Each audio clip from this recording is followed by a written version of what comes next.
Did you know that just 1 hour spent with you can change your grandchild's life forever? Studies show that kids who have close relationships with their grandparents are 40% less likely to experience depression and grow up with more confidence. Amazing, right? You're not just a grandparent, you're a real-life superhero in your grandkids' lives.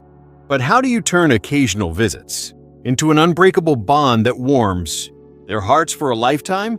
In this video, I'll share 5 incredible ways to get closer to your grandkids, no matter their age or how far apart you live. And trust me, these ideas are so simple and heartwarming, you'll want to try them right away. Ready to discover the secrets that will make you their favorite childhood hero? Then stick around. You're in for a real journey into the world of family love. Hello, wonderful grandparents! Today, we're going to talk about what makes life truly special, connecting with our grandchildren. There's nothing more beautiful than watching these little ones, or not so little ones, anymore, grow, hearing their joyful laughter, and knowing you're an important part of their world. But let's be honest, in today's busy world, with their school schedules, screen time, and your own daily tasks, it's not always easy to find the time or the way to really connect. Yet this bond isn't just a nice extra. It's a powerful force that helps them face life's challenges, feel loved, and understand their roots. In this video, I'll share 5 practical ways to strengthen that connection. We'll go through each step in detail with real-life examples, so you can start using these ideas right away. Ready to get even closer to your grandkids and leave a lasting mark on their hearts? Then let's get started. Studying together is a time full of meaning. Spending time together on fun activities is like a magic key that unlocks the door to your grandkids' hearts. It's not just about passing the time, it's a chance to teach, inspire, and make memories they'll share with their own kids one day. Let's dive into a few ideas you can tweak to fit your style. Cooking together, from recipes to family stories. Picture this. You're in the kitchen with your grandson or granddaughter. The smell of a freshly baked pie fills the air, and flour dusts your hands and their little noses. Start with something simple, like biscuits or homemade cookies. As you mix the dough, share where the recipe came from. Maybe your mom came up with it during tough times, or you invented it when you were young. Ask them, would you toss in some nuts or chocolate chips? It's not just about cooking, it teaches them to think and experiment. And if it's not perfect, laugh about it together. The fun is in the doing. You could even host a family cooking day where everyone makes something. Then you taste and cheer each other on. It's a blast and builds teamwork. Gardening, lessons in growth and patience. If you've got a patch of dirt or a couple of pots on the windowsill, call your grandkids over to be gardeners. Show them how to plant seeds. Think bright sunflowers or fragrant mint. Explain how to care for them. See, if we water them with love, they'll turn into real beauty soon. Share how nature taught you, maybe how you grew potatoes with your parents as a kid. When the flowers bloom or the veggies ripen, throw a little harvest party with tea and praise for their hard work. It teaches responsibility, patience, and how caring pays off, both in the garden and in life. Crafts and fix-it fun, from thread to masterpieces. Do you knit, sew, or build things? Or maybe you're handy with a hammer and nails? Invite your grandkids to make something with you. Knit a cozy winter scarf. Let them pick the yarn color and try a few stitches. Or build a birdhouse. Hand them the screwdriver while you explain why helping birds matters. If a favorite toy breaks, show them how to fix it, step by step. It sparks their imagination and fine skills, plus shows you trust them. And it's a great excuse to say, look at you, you're a real pro. A story from a subscriber, the pie that connected generations. One of my subscribers sent me a letter about how her grandma taught her to bake an apple pie from a family recipe. She was 10 years old when they spent a whole day in the kitchen. She peeled apples while her grandma shared stories about her own mom. One time, she accidentally dumped in way too much cinnamon, and they laughed about it together. Her grandma just smiled and said, "Next time, it'll be even better." That day turned into one of her warmest childhood memories. Now she's a grandma herself, baking that same pie with her grandkids and passing down the story. For her family, it's more than just a recipe. It's a bond that stretches across generations. Short stories and family stories are a bridge to the past. Your stories aren't just words. They're a treasure that ties generations together. By sharing the past, you help your grandkids figure out who they are and give them a sense of belonging. Here's how to make it fun and meaningful. Story night, from adventures to life lessons. Set up a cozy evening with a cup of tea and a blanket. Tell them about how you rode your bike around, the neighborhood as a kid, or the first time you saw the ocean. Add little details. Back then, we didn't have phones, so we made up our own games, like building forts out of sticks. Let your grandkids ask questions. Were you scared of the dark? Or what did you eat for breakfast? It brings you closer. They'll see you not just as a grown-up, but as a kid like they are now. And if they're up for it, ask them to share their own stories. It turns into a real back and forth. Family album, memories that come alive. Pull out those old photos and sit down together to flip through them. Show them what your wedding day looked like, or find a picture of you with their parents when they were young. Explain it. Here's your mom learning to walk. I was holding her hand. Share something funny, like the time you spilled soup all over the holiday table. Then suggest making a new album. Let your grandkids add their own pictures and write captions. It's not just about saving history. It shows them their lives are part of a bigger family journey. Traditions, from yesterday to tomorrow. Every family has its own ways. Maybe you always make dumplings for New Year's or light candles on a special day. Tell them where it started. My grandma used to bake pies at Christmas to warm up the house. Then get them involved. Let's try it together. You shape the dough, and I'll tell you how we did it back in my hometown.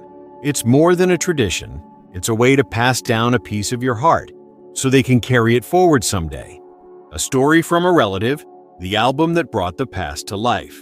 My cousin once told me about the time his grandpa, a war veteran, showed him an old photo album. In one picture, Grandpa was a young soldier, smiling with his buddies.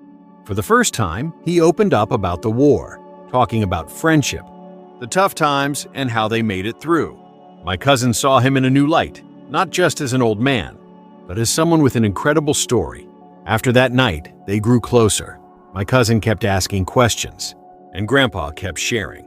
Now that album sits with him, and he shows it to his own kids so they can know their great-grandpa's history. Supporting the interests of grandchildren, being on their wavelength. To really connect with your grandkids, you've got to show them you care about what lights up their world. Their hobbies are their space, and your support makes them happier. Asking questions with interest, from soccer to sketching. Try asking, so how do you score those goals? Or what's your favorite thing to draw? Even if you're clueless about their passions, like dancing or coding, show some curiosity. Can you show me how that works? If they're into video games, sit beside them and say, walk me through the rules. It's a great way to bond, and they'll feel like experts. Who knows? You might even pick up a new hobby yourself. Being there, from bleachers to phone calls. If your grandson's playing soccer or your granddaughter's in a recital, make it a point to show up and cheer them on. Bring a sign that says, you're the best, or just clap the loudest. Can't make it in person? Give them a call after. I heard you scored a goal? Tell me all about it. Your effort says, you matter to me. And if they're shy about it, just tell them, I'm proud of you, win or lose. Playing together, from checkers to consoles. Don't shy away from jumping into their games. If they love board games, sit down for a round of Monopoly and let them beat you. Or if they're gamers, grab a second controller and team up for a level. Sure, you might fumble with the buttons at first, but their giggles and tips like, press this one, Grandpa, will make it unforgettable. It's not just a game, it's your ticket into their world. A story from a friend, the soccer game that brought us closer. My friend once told me about how her grandson, a huge soccer fan, invited her to one of his games. She didn't know a thing about soccer, but she went anyway, just for him. She sat in the stands and he waved at her from the field. When he scored a goal, she cheered louder than anyone. After the game, he called her his lucky charm.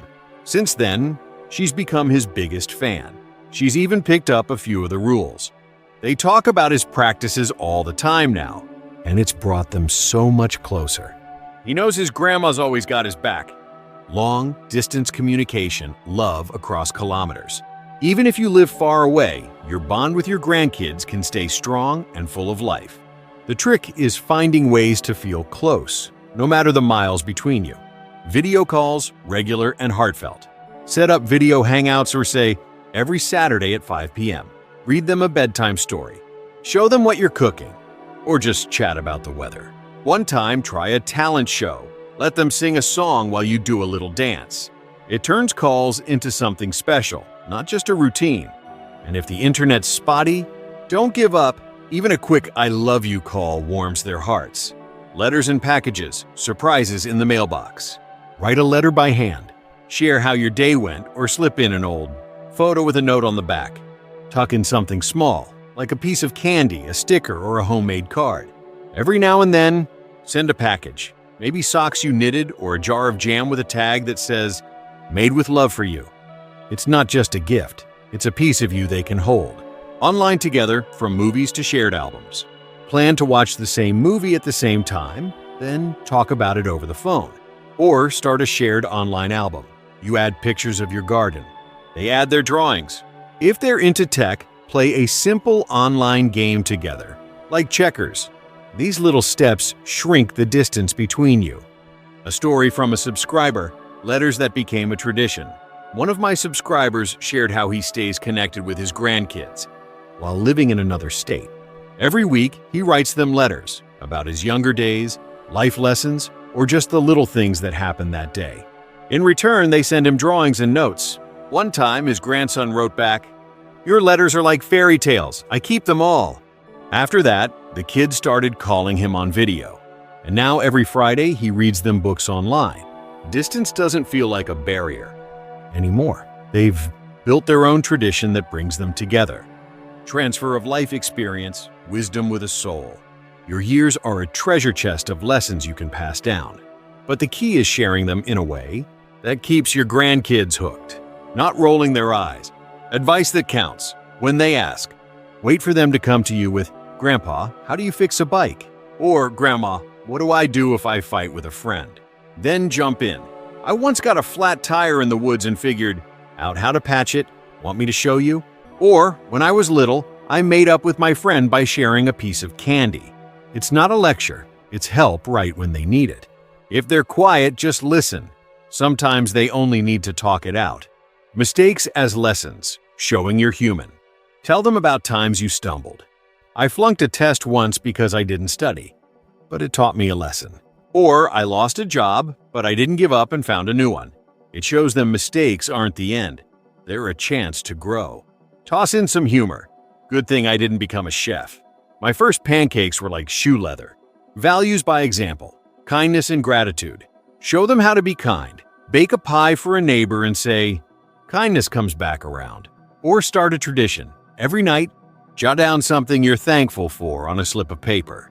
Then read them together once a month. It teaches them to appreciate life and spot the good stuff.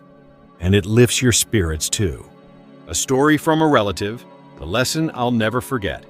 My uncle once told me about when he was 15 and flunked an exam, too scared to tell his parents. His grandpa noticed he was down and took him fishing. Out on the water, Grandpa shared his own story. How he lost a job because of a mistake, but kept going and found a new one. He told him, "Mistakes aren't the end, they're a start. The trick is learning from them." That gave my uncle the courage to talk to his parents, and they worked it out together. Now he passes those words on to his own kids, and they carry him through tough times. Dear grandparents, your connection with your grandkids isn't just a joy, it's your legacy. Every moment you spend together, cooking, sharing stories, playing, or just hugging, builds a foundation for their happiness. And here's the best part, that happiness comes back to you tenfold, in their smiles, in their "Grandma, you're the best," and in the way they'll remember you years from now. Don't wait for the perfect time. Start today. Call them up, pull out an old recipe book, write them a letter, or just tell them how much you love them. You're not just a grandparent. You're their guiding light, their hero, their home. Let's build those bonds together, ones that'll stay with them forever. See you next time, and may your home always be filled with the sound of kids' laughter.